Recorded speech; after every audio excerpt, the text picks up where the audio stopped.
Welcome to another episode of Wake Up to Your Life. We are so glad you're here, and I'm glad you're tuning in for this episode. Today, I get the privilege and the honor of speaking to one of my favorite people, Page Fehling. Page is a longtime TV personality here in Charlotte and in the Raleigh area. She's now a corporate facilitator, a keynote speaker, an entrepreneur, doing all kinds of things.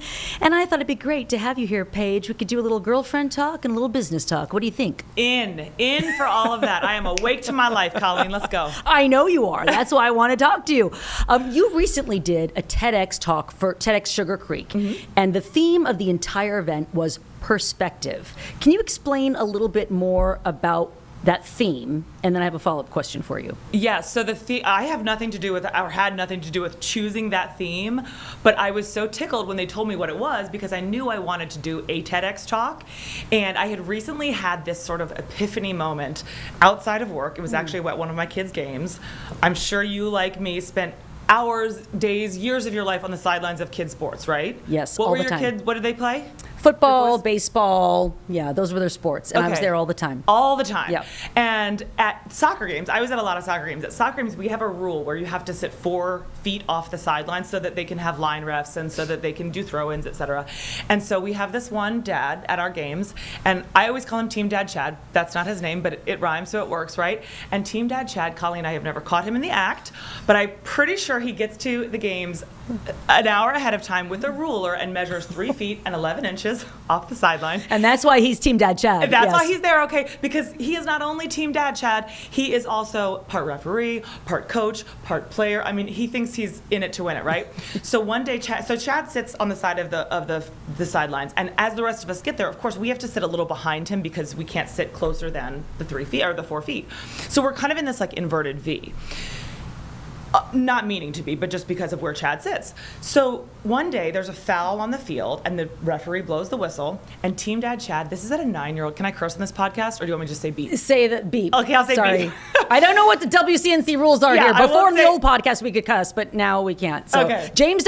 Producer James is throwing his arms up in the air. Can we? I don't know. Let's err on the side of not. Yeah, it's not worth Okay, it. Yeah. yeah. He stands up though and he yells out, "That's a bull bleep call." But he did not say bleep. And this is at a 9-year-old's game. Yes. Right? So we're Yeah. all like, "Chad, sit down, buddy." Calm your bleep down, Calm Chad. your bleep down. Yeah. Exactly. The referee tweets his whistle right back and goes, "You're out of here." And Chad actually goes,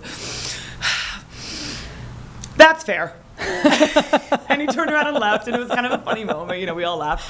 And then when he left, though, we kind of all naturally like adjusted our seating, and the people who were where Chad was sort of scooted back, and the people on the side sort of scooted forward. And we went from a V like I know this is a podcast, so it's hard to see, but think of like an inverted V to the sideline, and then to a V. Well, people are watching on YouTube, so Yes. you can see to a V like this, right, where you sort the center was away from the center of the field. Yeah. And I truly. You'll appreciate this, Colleen, as a fellow content creator. It was like a light bulb went off on my head of, this is such a perfect physical metaphor of how conversations should be and how they actually are. And if we all get out of our own way and get out of each other's way, we can see better what's going on and we open up the view for everyone else. Because where Chad was sitting before, people on the right side could only see part of the field and they couldn't see anybody on the left of the center. And everybody on the left side could only see part of the field and they couldn't see anybody else on the right of the center. And then when Chad got out of the way and moved this way, everybody could see the whole field and each other. Yeah. And I had this like, what if we just did this in life? It changes everybody's perspective. And I sort of built my talk around that. And it tied in perfectly with the perspective, and I'm sure you don't have to have me draw out for you the center and right and left parts of that analogy that can tie in with a lot of issues we all have with a lot of people that we don't have to. That's so good, Paige. It seems so apropos given our current climate, politically and otherwise, you know, all the stuff that we see online. So when you did your talk, what was the point of that? Was it to try to create more inclusive spaces where we're able to change our perspectives or at least be willing to listen with the intent of understanding? Yeah, it was all of that. It was my own realization of that too, right? Of like, what if instead of being so annoyed by someone that I see online and thinking, how could they post that? Why would they think that? Why would they believe that? Instead going, wait a second, what if I took a step back and went, what might I be missing from this situation, right? What might have happened in this person's day today that made them angry enough to post this? Or what might be happening in their life that they vote this way because they are affected by this political candidate in this way that affects me in a different way, or whatever, fill in the blank. It's just so easy for all of us. I know I'm like this. We don't talk about the messy middle. We talk about it after the fact and we look back and we go, oh, that's why this happened, or that's why we're here, or that's why we're not. But like, what if we all treat everything always like it's the messy middle and like end it in ... But maybe I'm wrong. I think that's some intellectual humility is what I think that is. It's great. I think it's wonderful. And it does create a space. It certainly fosters a more healing conversation or allows you to think of something differently, changing your perspective. You know that Dr. Bruce Perry book, he wrote it with Oprah, and he said, don't ask, like, what's wrong with you? It's what happened to you. Mm-hmm. Even when we stop for a moment and do that, when there's somebody, whether it's online or in person or your mother-in-law or whomever it is, and you disagree with them so wholeheartedly, and you start to feel that thing inside of you where your temper is boiling and you want to, explode, to just go like, whoa, that's so interesting. And instead to lead with curiosity. Wow, that's so interesting. You think that way. Tell me more about that. Because I don't see it that way at all, but tell me more about why you believe what you believe. It's a different conversation that you're having. Yes, and to me it applies too in so many parts of life. Like, okay, let's look at your life, right? I mean, you have talked so openly about the roller coaster that you've been on the past couple of years, right? You thought your life was heading and staying in one direction, and you wake up one day and you go, maybe not, never mind. And then you're like, oh my gosh, how will I get past that? And then you look back on that now, and it's like, if instead of, for good or bad, what if we all just kind of took that perspective of like, okay, this feels this way now, but maybe I'm wrong, for good or bad. I always say that about my own husband. I love him more than anyone I can imagine loving, and I think he's the greatest thing since sliced bread in many ways, but I have lived enough life and seen enough people and heard about enough other relationships to go, but maybe I'm wrong. I will be shocked, but there's a part of you that's like, gosh, I hope not, but let's all, maybe I think I believe this, I was raised this religion, but maybe I'm wrong. I think that's so healthy, though, Paige. It's really healthy to think that way. It's not that you're living in fear that Jake and you are going to have some kind of problem and blow up and, split. Right. But it's not living with paranoia, but it's knowing that, I could be wrong. Like, it seems this way. My divorce humbled me like you wouldn't believe. I mean, it absolutely humbled me. And it helped me I always thought I was a sort of a grace-filled person, that I tried to give people grace. No, I was a judgmental bleep. I mean, I could certainly be, right? I could be both. And I am just much more willing to extend grace to people because you just don't know what they're going through. Yeah. I love what you just said just there, but I could be both. Like, both things can be true. Two contradictory things can both be true at once. Yeah, we can be delights and we can be not as delightful at times. Disastrous. We are going to take a break, and when we come back, I want to talk to you about how hot you look. Oh. And okay. And ask you for all your secrets, Paige. All right. You are watching Wake Up to Your Life. We'll be right back. This is Wake Up to Your Life with the one and only Page Fehling, so talented and beautiful and fantastic. Always such a pleasure to talk with you. You have been very open, and you and I have talked about this on a previous episode of Wake Up to Your Life when it was on Spotify and Apple Podcasts, about using a GLP-1 to help you lose weight.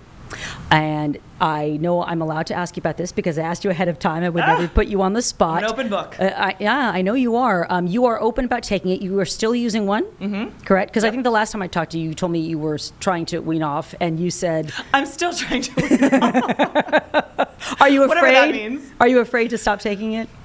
That's a great question. I'm not afraid to stop taking it because I don't plan to ever necessarily stop taking it if I don't have to, unless they discover next week that one of us is going to grow an extra kneecap if we keep taking it. By the way, an extra kneecap would be worth it. I would still keep taking it. A second nose, I might rethink things, but it has been such a tool to me that it's literally changed my life, being able to just kind of rein in my eating and my food noise. So I have been on one. I started on semaglutide, and then I went to tirzepatide, which, if you're not familiar, Google it and you'll kind of see they're two different GLP-1s, but they do the same thing essentially. And for me, they were helping me control my food noise and basically, my intake of food, the type and amount of food I was eating. And I am now officially titrating down, what they call it, but my doctors are literally prescribing to me change the dosage these weeks so that I can theoretically maybe go off of them completely. But the only reason I know of, and I am not a doctor, so don't take my medical advice on this, but the only reason I know of or in my own life is because I don't want to keep paying for it. I'm not tickled to have something in my body that's foreign to it, but there aren't really any side effects for me at this point. So I would like to be off of it, but if I need it as a tool, I will continue to take it intermittently as I need to, as long as it still appears to, be healthy to. Can you talk about the food noise that you say you experienced before taking a GLP-1? What was that like for you? So I heard an alcoholic talking the other day about their drinking, and it tied in so perfectly with how I always felt about food. And they were telling a story about how someone said, how did you know that you had a problem with alcohol? Because they realized they were an alcoholic in college, and the interviewer was like, I think everyone's kind of an alcoholic in college, right? Like, what made you look around and go, my drinking's different even from theirs, And this person goes, we would all go out and party, and then we would hit the end of the night, and everybody else would go home and pass out, and I would be like, we're still going. Or they'd be asleep, and I would be on the couch still pouring myself drinks while I played video games, or what I mean? And I was like, that was always me with food. We sit at the appetizers before the meal comes, or late night snacking or whatever it is, and everybody else would have a couple bites and then be like, I want to save my appetite for, till my steak comes, and I would be like, what do you mean save your there's still bread here on the plate. Yeah, right. There's still nachos. Yeah. And I just realized, for me it's a little different. And then the more you talk about it, the more you realize, for those of us who experience that, you are not alone. That is very much the case for a lot of people. It's just a thing you have to do at least a couple times a day. So as is different from with alcohol and drugs, you can't just cut it out of your life 100%. You have to learn to control it, or try to. Do you think prior to using the medications, did you find that you were an emotional eater, a stressed out eater, an eater to celebrate? Was it to stuff down feelings, repress things? Have you ever been able to make any of those connections for yourself? I mean, who knows? Maybe one day I'll do deep therapy and realize that it was because I had a traumatic childhood, that I remember my childhood being great. For me, I really just have always enjoyed food. It's been one of my buddies. It's like, I'm bored. Oprah and I would watch Oprah every afternoon with my little bag of snacks, and I would have my snacks and watch and it would just be like all fun part of the process, So I don't think for me it was ever really associated. And I want to be clear also, I have never had a an eating disorder. I've never been diagnosed with and I don't think I've ever had that, Right. I think I really just had disordered eating because I just took it to an unhealthy degree. But I heard, the comedian Nikki Glaser? Yes. So she is a recovering anorexic. She has had an eating disorder, and she says that she has lost her privileges with skipping meals because she has this history. She does not let herself say, I'm not hungry, I'm not going to eat dinner. She's like, I don't know, I know that I can too quickly go down a bad path with that, and I have the exact opposite. Like, I feel like I don't know what I feel like. I don't know what it feels like to be hungry. I'm not locked in enough on those feelings of my body to trust that. And all our generation heard is the secret to being healthy is learn to just trust your body, know when you're hungry, eat when you're hungry, stop when you're full. Well, that didn't work for me for 45 years. So now I go, no, you know what, Paige? We have lost our privileges to make decisions around food. I now know about how much protein, fiber, carbs, etc. I should eat in a day. I know how many times I should lift weights. And I do it regardless, or I try to, regardless of how I feel, because that I trust. I trust the science. I do not trust my going, Chick-fil-A nuggets always sound good, regardless of if I'm quote unquote feeling hungry or not. Does that make sense? It totally makes sense. I used to say I could have a stomach flu and still eat a burrito. Yes. Jim Gaffigan, I'm talking about comedians, Jim Gaffigan used to have this joke about when you take medication, it says never take on an empty stomach, or don't take it on an empty stomach. And he'd say, yeah, not a problem. I was like that too. I was like, I never have an empty stomach. I'm eating plenty. And always safe to medicate. So I take it you're not into intuitive eating then. You don't believe in that trusting your body and eating slowly and knowing when you're satiated. You don't trust yourself to do that? Not for me. Okay. But like, that's how you lost a lot of weight recently, and that's what you did, right? So I think everything can work, or am I wrong about that? That's correct. Yeah. Well, and the reason I gained weight was during my all the bad stuff happened during the time I got divorced. But I was misusing food the way an alcoholic uses alcohol. I was so sad. I can remember the first time I binge ate something. I was 12 years old. I was very anxious. My household that I grew up in was like lots of yelling and screaming and lots of stuff, right? And I remember eating a box of Wheat Thins, like the entire box of Wheat Thins. I was 12 years old, and I was an itty bitty little thing. And I liked that it kind of calmed me down, that I didn't feel so angst-ridden. And I had a relationship with food for many years, and then became vain and was like worried about gaining weight, so I stopped it, which was also on some level some kind of disordered eating. Sure. But during my divorce, I gained weight because I couldn't find comfort anywhere. I believed I had to be anesthetized in some way, so I ate. That's what I did. And so for me, losing weight was really having to learn myself, my body, knowing what it is that I need. I need to cry. I don't need chicken wings. I need to go for a walk. I don't need a slice of pizza. I need to call a friend. I don't need chocolate cake. So does that make sense? It makes total sense. Yeah. It makes total sense. And I think it's probably really important work that you did, and good that you did it. And if that had been enough for me, I would have done that. But I literally got to where, I was like, I can keep on telling myself I should be able to listen to my body, and it not working, and then going, I kind of got to where I was like, why am I not just taking this thing that everyone's telling me to? But you were asking me beforehand about, I think part of it is because for so many of us, for some reason, we have this feeling of, I should be able to do this on my own. I don't know, that would be an interesting thing maybe to like explore in therapy, but I would rather explore it while I'm feeling fit and healthy and fitting into jeans than let myself blow up to a point that I'm uncomfortable and depressed about it and yada yada and feels out of control. I totally agree. Right? I don't see it as cheating at all. And you're I right. don't even care if it's cheating as much. Who cares? Right? Like, look at you. You I feel had great. epidurals when I had my babies too, and some people, I'm like, great, have yours naturally if you want. I choose not to because I would rather not feel like I'm splitting in half. Yeah. Do you, boo? If you want to split in half and feel it, go for it. Exactly. Yeah, I didn't understand when people get angry about it and think it's cheating. I don't understand that. I think it's up to every individual, and if it's a tool that can help you, in which it has for you, I think it's great. Yeah. I wonder if maybe some of the anger about cheating comes from if people aren't honest about it. Which that feels tricky because then, right, I can see how people are like, yo, if you're going to do this and be like, # woke up like this, that's not fair to other people who are like, why can't I? I do get that. Which is why you're so open about it. Right. Correct. Right. Because I wanted to help. Like, the reason I did it is because I had a couple people who I actually knew and was friends with talk about it openly. And I went, oh my gosh, that never even occurred to me that this would be a tool I could use.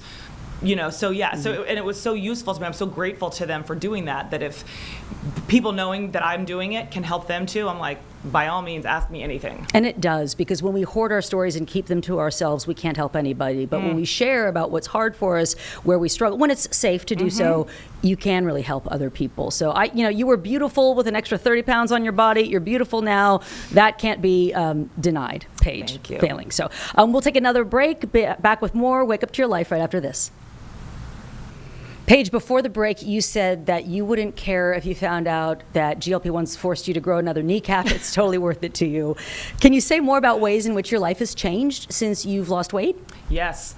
I'm trying to think of an analogy for someone who can't relate, to that food part of it.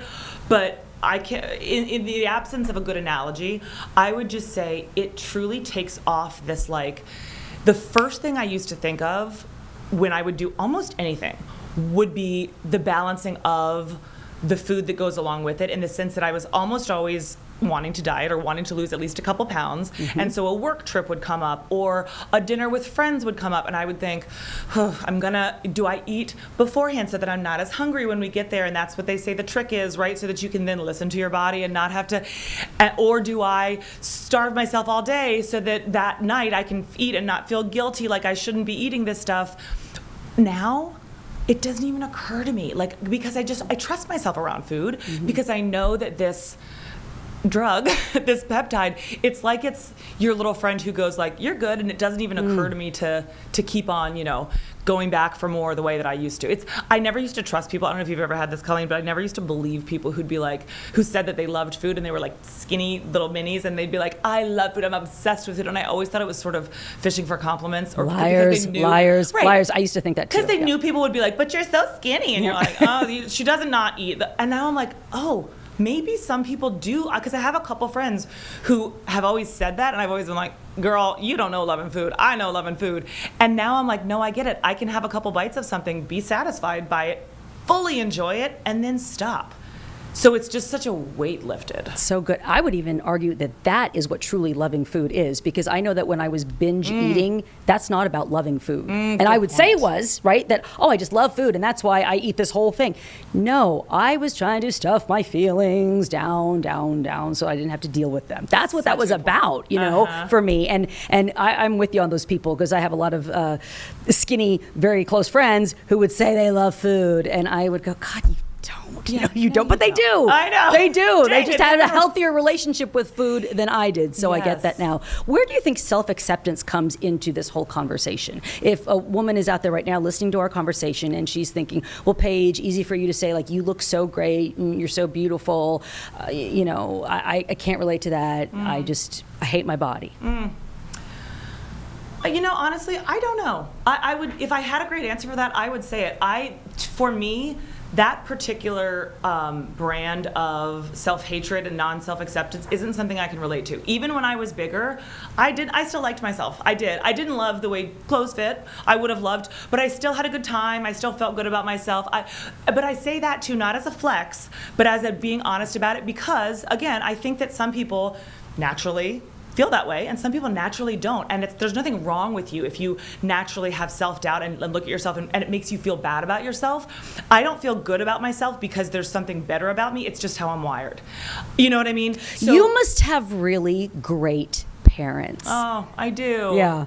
I do. That's lovely for you to say. Yeah. Yeah, I know, because you've talked to me before about your childhood being good, Yeah. and always having a general healthy self-esteem, no matter what size you were. So I think that's wonderful. I mean, don't get me wrong. I can certainly relate to like wanting to cry, not having something to wear. You know what I mean? Yes. But it didn't make me overall sad as a person or about myself. Like I was still like, but I'm still a good time. Yeah. And I think, but again, that's just how I'm wired.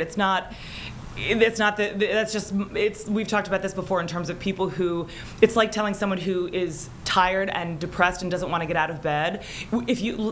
Ties back to the analogy we were talking about before. If we went with the trust your body, would you tell someone like, well, your body must need rest, then you should stay in bed and rest? No, what your body actually needs, you feel like you don't want to get out of bed, but you will actually feel mentally better if you get out, move your body, get some fresh air, etc. Right? Good point. So for them, that's a little bit of an equivalent of doing the thing that you know logically is better for you, even when you don't physically feel it or mentally feel it. It's good. I want to switch gears for a moment as Yeah. our time is coming to an end, which is so sad because I could talk to you I think we need a part 2. But, I'm getting married in October. October 2026. Yeah, girl. And you have been married to Jake for how many years now?